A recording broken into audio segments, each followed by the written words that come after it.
hit the magic button. Then comes partamento. And partamento is a portion of the Italian system of musicianship training. And this is where you really start participating in the construction of music. What is a partamento? Partamento is a pedagogical baseline. It is not the same as just a continuo part. A continuo part is just a shorthand for performance. Play this stuff. As a chord chart is to jazz, a continuo part is to Baroque music. Partamento is designed by a teacher to teach something in particular. And this is Fenaroli's first one, and it is designed to teach two things: rule of the octave and modulations, and cadences as well. Okay? So if we take the first 1, 2, 3, 4, 5 bars, well, in the 5th bar we start our modulation. But the first 4 bars are rule of the octave. Okay? In fact, if you're really good at your rule of the octave, you don't need the figures.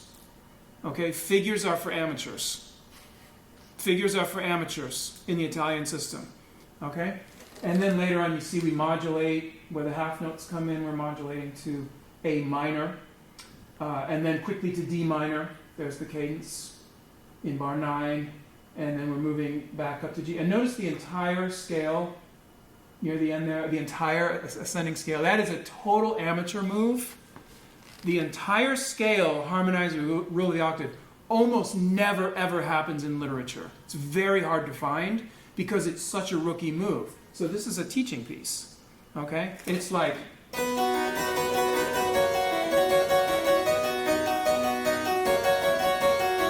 You wouldn't do that in real literature because that's a children's piece. Okay? And this is a children's move right there. I did find one in a Handel concerto one time. But it was not easy. And notice the double cadence at the end.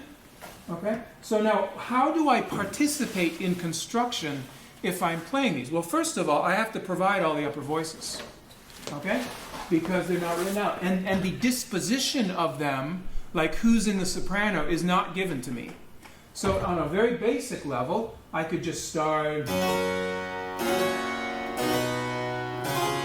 And by the way, the C, the 5 on C should probably be a 6-5. I'm not sure if that's a typo, but I'm going to play one. There we go.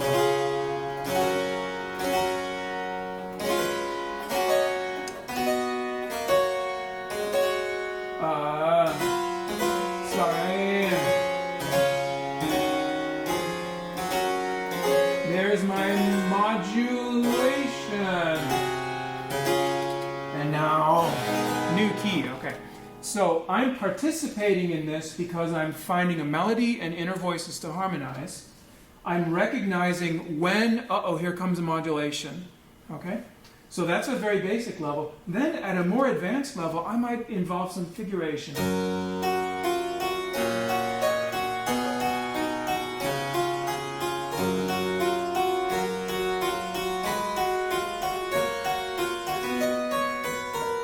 Etc. Okay? So in this way, I'm participating in the construction and I'm recognizing, these are the building blocks. These are the important turning points. These are the important signals I need to recognize.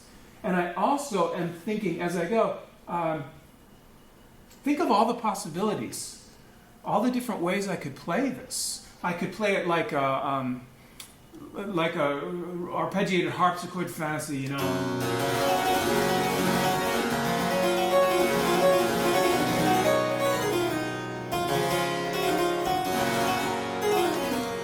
Okay, I could make a big deal out of it, or I could play it like a trio sonata.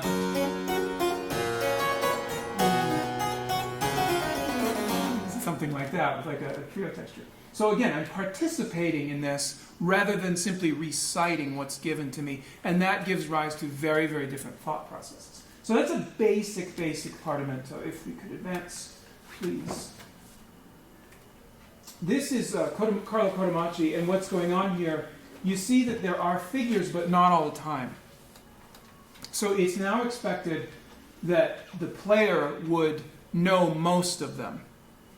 And at certain points, Codamacci is saying, well, make sure you get this right. But a lot of it I'm expected to sort of know all by myself. So the first measure, for example, I'm supposed to know what to do. This is in D major, and we have... Okay, is that a D? Yes, it is. Okay, so...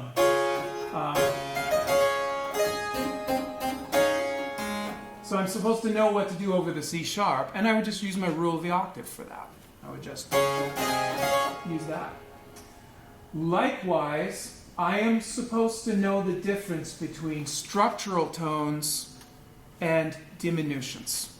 And this is a crucial thing that partamento teaches. Not every note in the bass needs its own harmony. And as a participator in the construction of music, it is incumbent upon me to recognize when something is structural and when it's not. Okay? So if I have that after playing some partamento, I go, well, that's really just a D with a lot of sauce on top. So I don't need to go. I don't need to do that. I can just go. Right? Oh, okay. Neighboring tones. I like it. Likewise, faster scales, not as important. However, things like tied notes in the bass, chromatic notes are probably going to be very important. So again, I'm participating by making judgments about the nature of bass notes. What is structural? What is diminution? Okay, let's go to the next slide. Let's look at more partamenti. Here's an unfigured partamento ephemerally. And again, this is not a particularly advanced one, but notice the absolute lack of figures. Okay? And we see chromatic scale.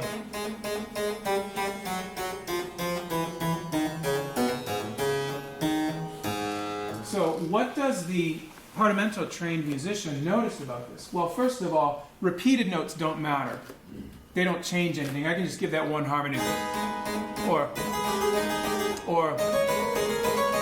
whatever I want to do. The chromatic scale is very important, and there is a specific correct way, or a range of correct ways, let's say, to harmonize a descending chromatic scale in the bass. There's right and wrong here, and you have to know what it is. The most basic way to do this is you alternate chords of the fifth and chords of the sixth. So,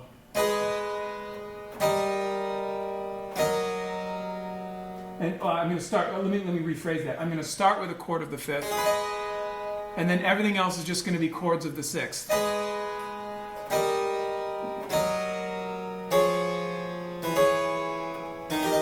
Okay, that is the least spicy of all the options. A more spicy version is add a sixth.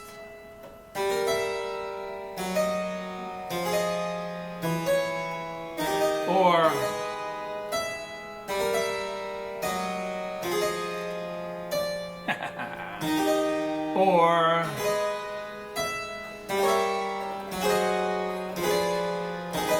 okay, all these are possible. Or how about that one's legal but not very good. Okay, so all of these are taught in the partamento tradition as one gets into more advanced levels beyond rule of the octave, and in this case the chromatic motions. Most of the descending ones have to do with 7/6. The really good sounding ones are going to be 7ths and 6ths. There's even a version of a chromatic scale. You can get the entire chromatic scale except flat 2, okay? Because flat 2 is so alien to tonal music that, watch out. But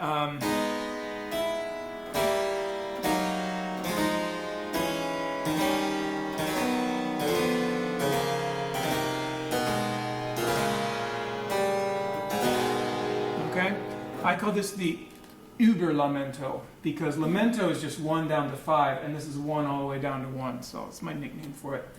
Where do we hear this in music?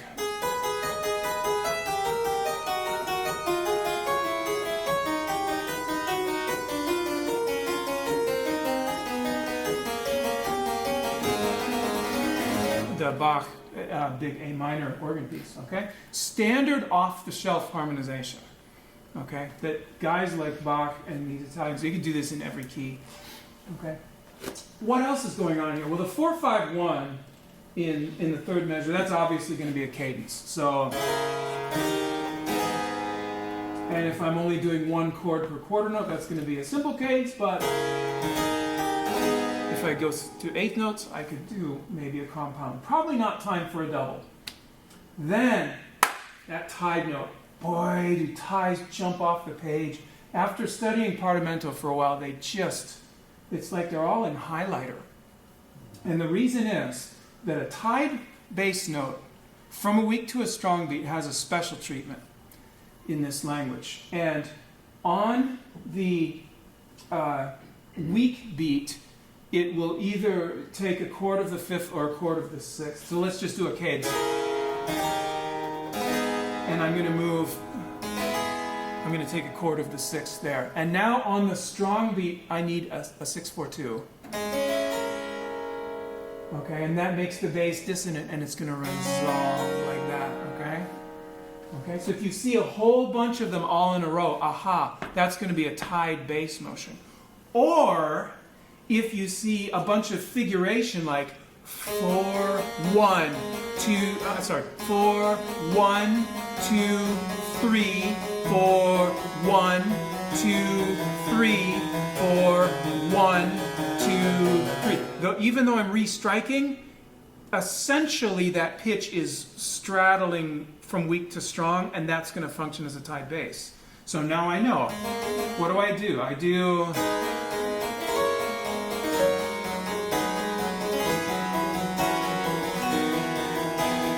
this wonderful business. How about let's modulate? And then if I want to get really interesting,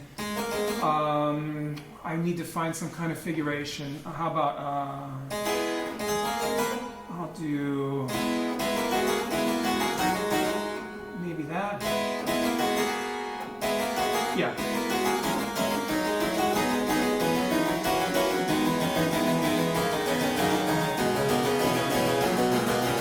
And so on, okay? So now I can even take thematic material and figure out how it should go over this. And that's exactly the point of the next slide.